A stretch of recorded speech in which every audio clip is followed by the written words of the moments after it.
حامد ممرزا گلزارم گرفت، تو نمیخوای منو بگیری؟ عزیز دلم اولا ممدا بگیرم، خب دوما چی؟ تو نمیری همه چی عوض شده. اون 5 سالی که تو بودیم از اینا نیده بودیم. گوسفند گذاشتی رو کله؟ رفیق چی داری؟ خب هر اولا یه دومنی داره دیگه. چه پنگازی به خودم رفت داره اولا دوما چند من زرت و پرت نکن. رفیقای من مشیان لوتیان لنگشون پیدا نمیشه. جون آقا مرتضی تعصبمو میکشن. تعصبتون میکشن؟ نه بابا. آره دایی تعصبمو میکشن. اسکل الان تو کلانتری گیر کرده. داش مرتضا میاد واسش سند بیاره.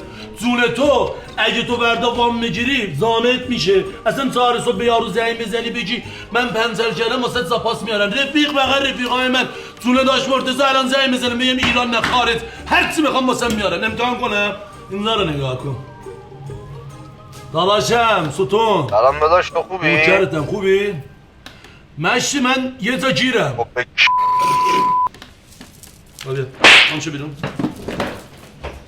داش مرتضی من با این خیلی راحتم. داداشی به شوخی داره. What the fuck?